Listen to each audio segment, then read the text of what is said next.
Yeah మళ్ళీ మీకు సమయం ఇస్తాను. యా మధుసూదన్ గారు, కాంగ్రెస్లో జరుగుతున్న అంశాలు ఒకవైపు రాజగోపాల్ రెడ్డి వ్యవహారం అవ్వచ్చు, డిప్యూటీ సీఎం బట్టి విక్రమార్క సతీమణి వ్యవహారం అవ్వచ్చు, ప్రేమ్ సాగర్ వ్యవహారం అవ్వచ్చు, ఏకంగా ముఖ్యమంత్రి రేవంత్ రెడ్డి కుటుంబ సభ్యులకు సంబంధించిన అంశాలు అవ్వచ్చు, వీటన్నింటి చుట్టూనే ఇప్పుడు తెలంగాణ రాజకీయం తిరుగుతుంది. తెలంగాణ రాజకీయంలో కీలక అంశాలు అవుతున్నాయి. ప్రభుత్వం అవినీతిమయమైపోయింది అనేది ప్రతిపక్షాలు ఆరోపిస్తే ఒకలా ఉంటుంది, కానీ స్వపక్షమే ఆరోపణలు చేయటాన్ని ఎలా చూడొచ్చు అంటారు? అందరికీ నమస్తే అండి.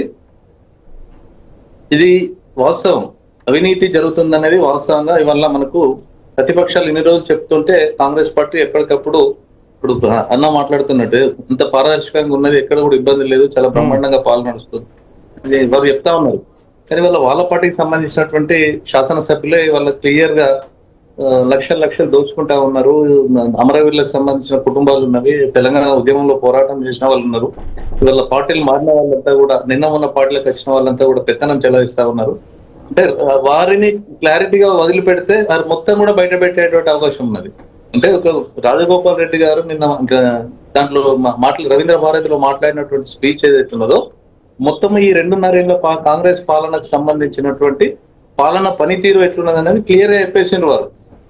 అయితే ఇంకొక అంశం ఇక్కడ పదవుల కోసమే జరుగుతున్నటువంటి పందేరం లాగానే ఉన్నది అని మనం అనుకుంటా ఉన్నాం. అది పదవుల కోసం రకంగా జరిగిన మొత్తం మీద కాంగ్రెస్ నైజం ఏందనేది వారు క్లియర్ గా చెప్పేసిండ్రు. దీనితోటి అన్నా ఇప్పుడు ఇక్కడ వారు ఇన్ఛార్జ్ ఉంటారు మీనాక్షి గారు.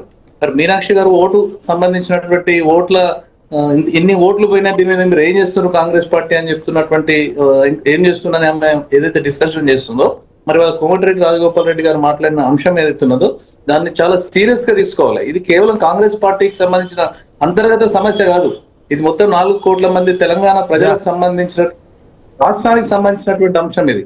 మరి ఇక్కడ 4 లక్షల కోట్లు ఎవరు దోచుకుంటా ఉన్నారు, ఎవరు దాచుకుంటా ఉన్నారు, ఇల్లు దీపం ఉండగానే ఇల్లు చదువుకోవాలనే ఆలోచనలు ఎవరున్నారు? వీళ్ళు మరి ప్రతిపక్షాలకు సంబంధించినటువంటి వాళ్ళు అన్ని రాజకీయ పార్టీలు వాళ్ళ విమర్శలు చేస్తున్నాయి. 22A మీద దాని మీద క్లారిటీగా ఇవాళ కలెక్టర్లు ఎవరు కూడా సంతకాలు పెడతలేరు. కేవలం మంత్రులు ముఖ్యమంత్రి చెబితేనే ఇవాళ ఫైళ్లు ముందుకు పోవాలనేటువంటి అంశాలు ఉన్నాయి. రోడ్ల మీదకి ప్రజలందరూ వస్తా ఉన్నారు. మరి వీటి అన్నిటి విషయం పట్టి వల్ల రాజగోపాల్ గారు మాట్లాడినంటే అది ఆషామాషి కాదు, సామాన్యమైన విషయం కూడా కాదు అది. కాబట్టి దాన్ని చాలా సీరియస్ గా పరిగణలోకి తీసుకొని దీని మీద చర్చ చేయాల్సినటువంటి బాధ్యత కాంగ్రెస్ పార్టీకి ఉన్నది. ఒక పక్క రాహుల్ గాంధీ పార్లమెంట్ లోనేమో అవినీతి party Bharatiya Janata party parliament లో గగ్గోలు పెడతా ఉన్నాడు. ఈ కాక్రోచ్ పార్టీని కలుపుకొని పెద్ద ఎత్తున ఆందోళన చేయాలి, ఈ పార్టీని మొత్తానికి ఢిల్లీ నుంచి పంపేయాలనేటువంటి ప్రయత్నం అక్కడ మాట్లాడుతూ ఉన్నారు. కానీ వాళ్ళ తన రాష్ట్రానికి సంబంధించినటువంటి తెలంగాణలో రాహుల్ గాంధీ ఎలక్షన్ల సందర్భంలో తిరిగి రాష్ట్రాన్ని అద్భుతంగా ముందుకు తీసుకుపోతున్నటువంటి మరి రాహుల్ గాంధీ గారికి ఇక్కడ జరుగుతున్నటువంటి విషయాలు ఇప్పుడు పెద్దలు అన్న మాట్లాడారు.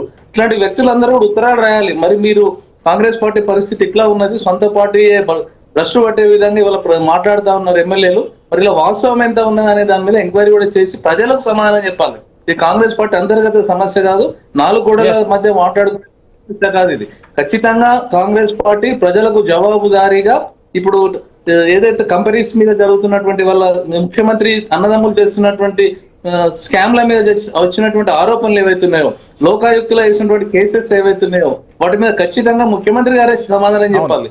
అదేవిధంగా సీమాంధ్ర నాయకుల యొక్క కనుసన్నలోనే కాంగ్రెస్ పార్టీ నడుస్తున్నదని చెప్తున్నటువంటి అంశాలు ఏవైతున్నాయో అవి కూడా కొంతవరకు కరెక్టే అనిపిస్తా ఉన్నది.